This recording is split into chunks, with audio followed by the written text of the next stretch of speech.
Hello friend, welcome to my channel. तो आज हम बढ़ते हैं अपनी आगे की क्लास की तरफ। हम बाउंड्री बनाते हैं।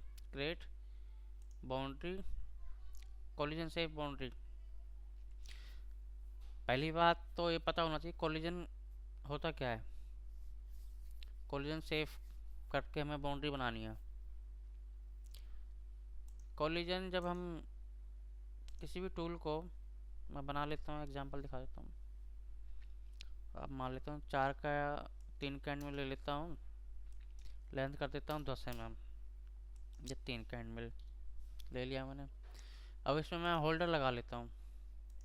यहाँ से प्लस कर देता हूँ, ये चालू हो जाएगा। ER32 में डायमीटर शायद 51 का होता है। मैं 54 ले लेता हूँ सेफ्टी के लिए। इसको 50 कर देता हूँ। ओवर हैंग लेंथ मुझे कितना निकालना है टूल, मैं 10 mm निकालना चाहता हूँ बाहर। ये मेरा बन चुका है टूल और ये उसका होल्डर। अब इसको बोलते हैं कोलिजन। कोलिजन चेक करेंगे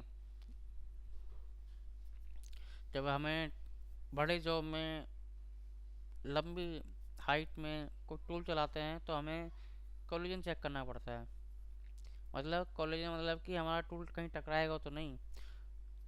टूल की और होल्डर की असेंबली के साथ में हम उसको चेक करते हैं। जैसे कि एक असेंबली है टूल की और होल्डर की। अगर सिर्फ टूल बनाया है, होल्डर नहीं है, तो कोलिजन चेक ही नहीं हो सकता। अभी टकराए ना, इसके लिए हम ये सब सेफ्टी के लिए करते हैं।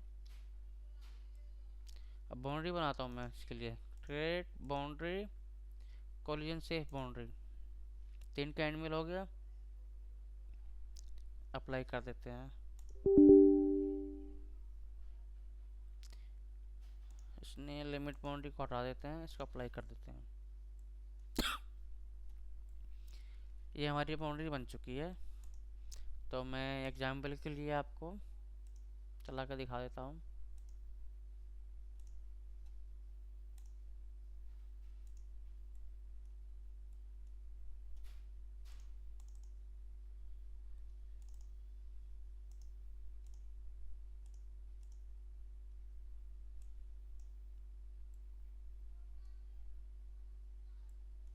ये कॉन्सेंट्रेट का प्रोग्राम था। अब आप देख रहे हो ना, यहाँ पर इतना ही चला है, उसके बाद नीचे नहीं गया है। अब नीचे नहीं गया क्योंकि बाउंड्री ही ऐसी बनी हुई है कि टूल टकराएगा ही नहीं, अडेप्टर टकराएगा नहीं, इसलिए ऐसी बाउंड्री बनी है। इसको चेक करते हैं, वेरीफाई टूल पाथ कोलिजन। ये देखो, नो कोलिजन वेयर फाउंड, कोई कोलिजन नहीं है, सेफ है एकदम। Create boundary. अब जब रेस्ट में भी बनाते हैं ना, तो यहाँ पर भी एक ऑप्शन आता है ऑटोमेटिक कोलिजन चेकिंग। इसको भी बना देता हूँ मैं। इसमें क्लियरेंस डाल सकते हो आप।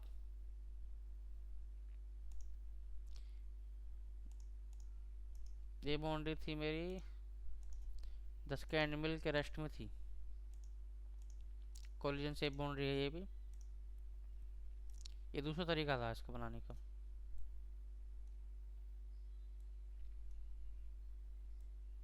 ये आप देख रहे हो। इसका बेनिफिट यही है कि टूल अडेप्टर जो है ना, वो टकराया नहीं डाई में कहीं भी, बस।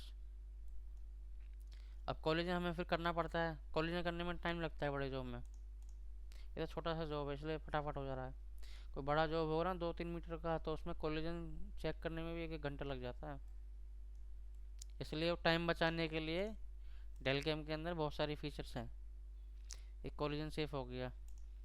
अब मान लेते हैं कोलिजन सेफ ना करके दूसरी बाउंड्री बना लेता हूँ। यूजर डिफाइंड, इसको ब्लॉक कर देता हूँ। ये बन गई। अब इसको मैं चला लेता हूँ पहले वाले टूल पाथ को इस बाउंड्री के अंदर, इसके अंदर।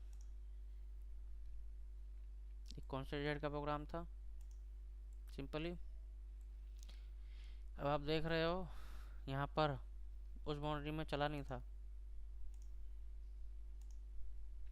जो पहले वाला टूल पाथ था उसने रोक दिया था इसको, बाउंड्री ने आगे जाने से। अब इसमें ये पूरा नीचे तक गया है। अब इसमें क्या करना है, आपको कोलिजन चेक करना पड़ेगा। इसको एक्टिवेट कर लेता हूँ, डबल क्लिक किया, एक्टिवेट हो गया। Verified tool path, collision check कर लेते हैं। ये आ गया कोलिजन, 15 mm लेंथ निकल के आई है। ये हो गया पहला टूल पाथ, ये हो गया सेकंड टूल पाथ। अब आपको दिख रहा है क्या फ़र्क है। ये मैंने बाउंड्री बनाई थी पहली, कोलिजन से बाउंड्री, सेकंड हो गई ब्लॉक बाउंड्री। अब उसमें कोलिजन के बाद इसने क्या किया, इसको लिफ्ट करके इधर जा रहा है। अब ये अब यहाँ पे आपका मशीनिंग टाइम बढ़ जाएगा ना, तो इसलिए वो बाउंड्री हम बनाते हैं। ये देखो, इधर से चल के आएगा, फिर उठ के जाएगा, फिर इधर चल के आएगा, फिर उठ के आएगा, फिर इधर चल के जाएगा। अब टाइम कितना वेस्ट हो जाएगा इसमें, इसलिए आप ये बाउंड्री बना सकते हो। इसमें आपका टाइम सेफ हो जाएगा, टाइम। तो आज के लिए इतना ही, मिलते हैं अगली क्लास में।